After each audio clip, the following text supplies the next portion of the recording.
All right, so there we go. 3, 2, and 1. Well, Mayor Doug, first off, let me be the last to wish you happy Independence Day, and thank you for your service as well on the 4th of July holiday. And of course, always thank you for your service as a veteran. So welcome back, Mayor's Monday here at WSAU and WSAU.com. Short week last week. So what was going on? Thanks, Mike. Well, I'm looking to punch out of here in about maybe 2 or 3 hours. So we'll be heading up north for the 4th as well. Yeah. We did have quite a few things go on. I mean, I don't know where you want to start it. Some of the fun stuff. Going to the schools for social studies class up at Mr. Hughes. Hughes' social studies class at East High. We had 32 kids in a room, 8 o'clock in the morning, and they were pleased to see me. Bright-eyed and not so bushy-tailed, no, we got it kicked off. We talked a little bit about roads, and we talked about one of the things. They sent me like 30 questions. One of them was, could we have a Six Flags here in Wausau? I said, my grandkids would love to see a Six Flags. Maybe we need to settle for something like Bay Beach in Green Bay. But we could do more in the fun side. So, teens are looking for some fun things to do. Of course. We've got the skate park on the horizon. Not everybody skateboards, but there are things, particularly maybe indoor activities in the winter that we could start amping up. But it was fun just to get some feedback from the kids, get in the classroom. And, I'm not Mr. Public Speaker, but, hanging out with kids should theoretically not be all that difficult. And they challenged me, so it was fun. Yeah, indeed. And I know one of the great things about that, and I know this is one thing that your predecessor, Mayor Katie, would emphasize as well, is that you can get those kids involved in government like this at that young of an age. You're building a really good foundation, because it is cliche to say it, but with a lot of cliches, there's a certain degree of truth to that. Sure. They are our future. They are the next leaders. So you've got to get them interested and get them an idea of what's going on. If it's, no matter what level of involvement it is, if it's just the basic voting every election to doing something like you did, which is on a whim, running for city council, winning city council, and now here you are. Sure. This, I think I mentioned this was not on my bucket list when I retired 2 years ago. It wasn't on my radar, but here I am. I've always been interested in political life or in governance. And on the heels of this interview, I have some students coming in. We're going to do a little session over in the conference room. So we'll be talking what their interests are. I think they've got a little different idea in mind. They want to kind of know more about what we do at City Hall. Mm-hmm. But hey, if you don't know, you don't know. And if you're just driving by, I always tell people, swing by and look me up. And certainly people do that, and they're welcome.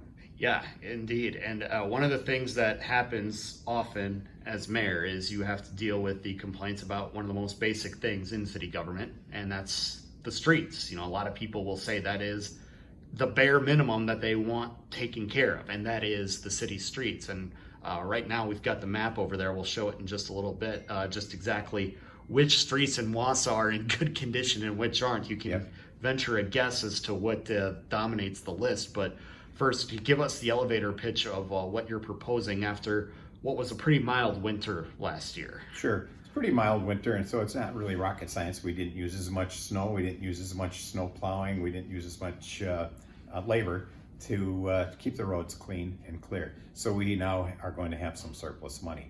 Typically, what we do is we wait till the end of the year, and when we're working on the new budget, we look at and review what we did in the prior year. We say, hey, we didn't spend this money. What do we want to spend it on? Now, last year we bought an icebreaker with some of that money. My thought is now, hey, we can pretty much anticipate we've got this surplus. Let's use it now on street maintenance. So we're really taking it from one bucket of street cleaning and salting maintenance. Salt, which, by the way, the more salt you use, the more you deteriorate the road.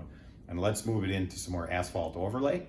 and get some more mileage done this summer on that, because I think I mentioned, and I brought this map in and showed it to the students. They wanted to see where they lived and all that. It is a pretty good map to show where we are suffering in road maintenance. And if you look where it says it's red, where it's orange, where it's yellow, those are areas where we want to put a little more time and maintenance on. So the reason this is so simple to do, as I mentioned, we put some money in, we put some ARPA money in, we bought a roller so that now our street department can do some of that work in-house, or we can do that work ourselves. So let's put that asphalt lay down equipment into use, put a little more asphalt overlay. And the reason it's simple, we have a plan in addition to this of the streets that we want to do, or the ones that have priority. They're either prioritized by condition and or use. So the higher used roads kind of rise up there, if all things being equal. So let's put it into doing more. We get more use out of that equipment, and it's a simple transfer of the funds. Now, I did look into whether I can just move it or not. I think the consensus is I need to take it to council. They have to bless it.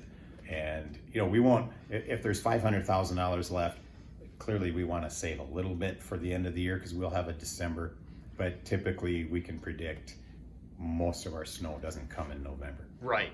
And the next question to that then obviously is, is that all of the surplus, or is that, let's put a percentage of it, kind of lock it away in the snow savings account, so to speak, so that way we don't know if 2 years from now we'll have a bad winter, we might need a little extra overtime, or is that going to be, as you said, the whole amount, so to speak? Well, we budget for snowfall year to year. So the budget this year for snow and ice and salt, winter activities, or however we classify it, is 1.6 million. And as you know, winter, if it's the budget's a calendar year, winter kind of is front of the year, back of the year. So we will not spend it to zero.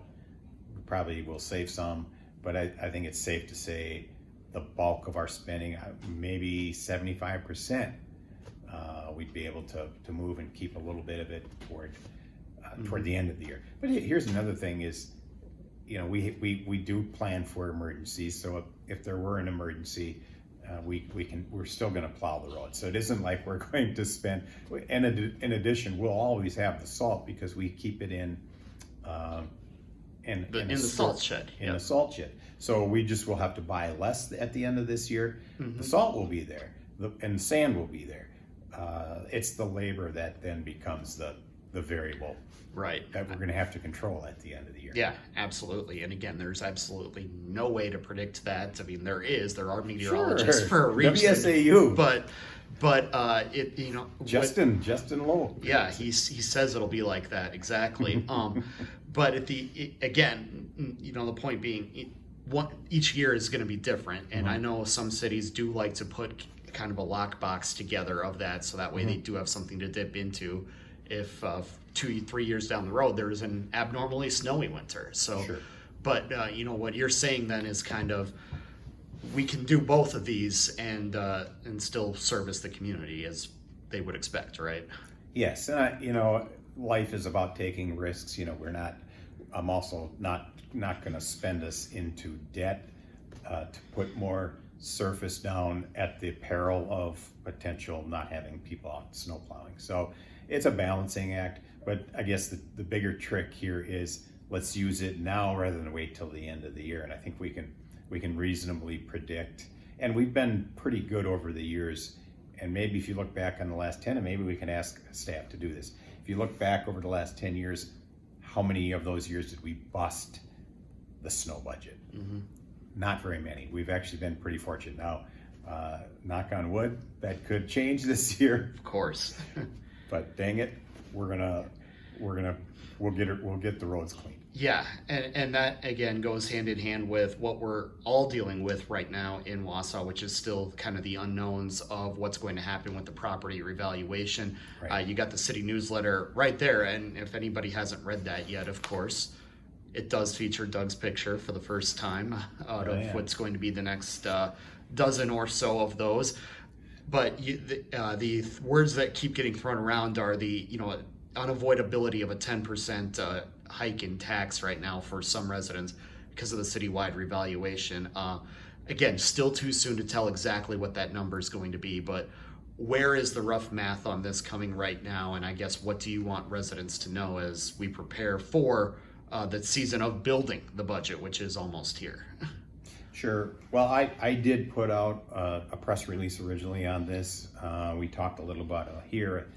There's been some other reporting on it. I think Mr. Killian wrote a letter on what he thought the rough math was. I think he spent some time with Rick Rue, our city assessor. Mm-hmm. So the rough math on it, maybe I need to put something else more on. I think I will on that. But part of the equation is the city controls about 40% of your tax bill. Mm-hmm. The rest comes from the school district, the county, NTC, and the NTC. Mm-hmm. So we can control what we can control, and I've promised to take a look at our budget and hold the mill rate flat, actually the levy flat, and potentially bring that, well, the mill rate will come down, at least on the city portion.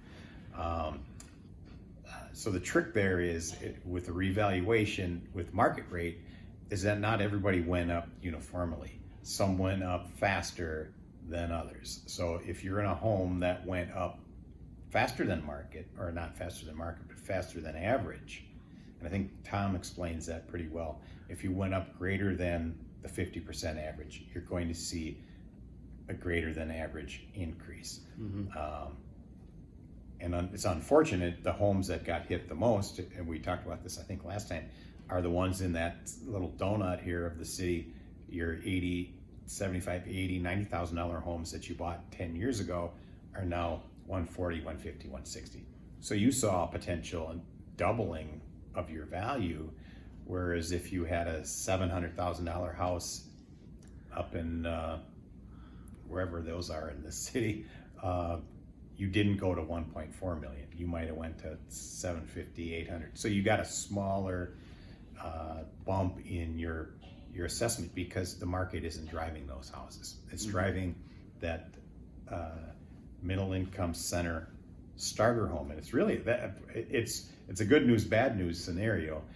We're adjusting to market across the state as well, because Milwaukee's doing this, other cities are doing it around us, reevaluating. So we have to, by law, get everybody equalized. Yes.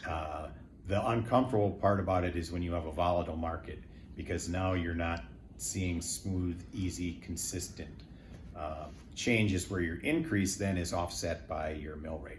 Mm-hmm. And so within the city, that's where if a city does a reval, that's why the state controls it, so that everybody is eventually evened out. The problem we have is that within sections of the city, it was a little more uncontrollable. Yeah. So that's why there's been talk, maybe there should be a county-wide assessor. So you take some of that city gamesmanship out of it. So one city says, hey, I'm going to wait till next year. Mm-hmm. We'll be at 70%. Well, Wausau's at 98. Mm-hmm. Now you're getting a 30% discount on at least on your county tax. Right. Exactly. So again, so your message to the residents is then, yes, we are going to do our best to level things out right now, because we know, again, we all know what the cost of the water bills mm-hmm. did here in Wausau. We all know, again, what the tax rates have been doing. So your message to the people right now is, again, when we get started on this process, which is going to be pretty soon here, yep.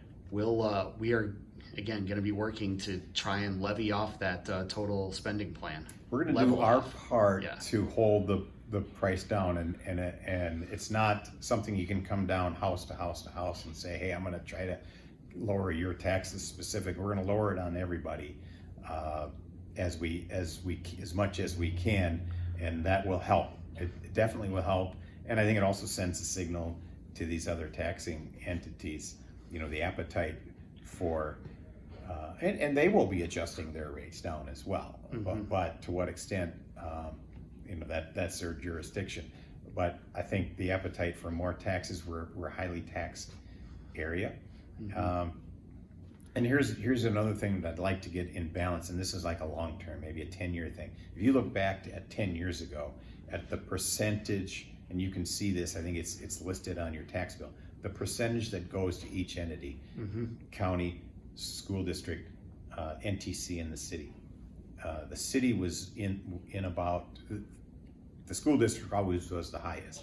City was about 25, 26, 28%. The city now is approaching 40% of that total pie.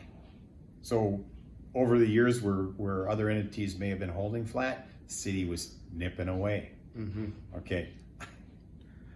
Now I think unfortunately we're gonna have to be now the leaders, nipping away, bringing it back down, and put it in what I would call proper perspective. And that doesn't give the other entities carte blanche to raise to put us down into that spot.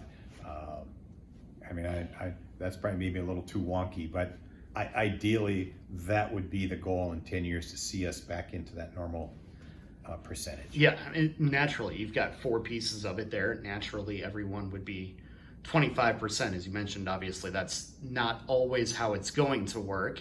But of course, for somebody like me, who's a baseball metrics guy, who says ERA plus is ballpark adjusted ERA, and fielding independent pitching is 26 outs for a pitcher. How many home runs do they give up? How many strikeouts do they have? The 2 things they can absolutely control. It's kind of refreshing to hear somebody go into the geeky statistics like that as well. Well, you know, it gets really, if you want to get some geeky statistics, talk to Rick Rubel when you get into, you know, this equalization portion of it and who's doing what and when. You know, we're going to potentially shoulder the load here for some of the county, because the county will lower their rates, but let's say their mill rate. But if we're sticking up, our heads are up a little higher because our valuations are higher than what the next door neighbor is, yeah, that we're taking a little more on. And it's a complex issue. It's hard to just boil that down into bite-sized pieces. And I think, you know, you make a good point. Maybe that's why I need to put some more information out there. We're putting it out here on WSAU. Absolutely. That's what we're here for. Fleischner, and I'll put something together for it. You know, this is an idea, and in fact, I had the idea, but I forgot about it. Or somebody gave me the idea, and I forgot about it. You know, we have a videographer in-house, so it might be a good idea to maybe sit down and math some of this out, and then it can be out there on the website, and if somebody wants to geek out and look at it, there it is. Give her a roll. Exactly the reason Baseball Reference exists on the internet as well. Well, Mayor Doug, we always appreciate the time. We'll look forward to chatting again next month. Hey, thanks, Mike. Welcome back.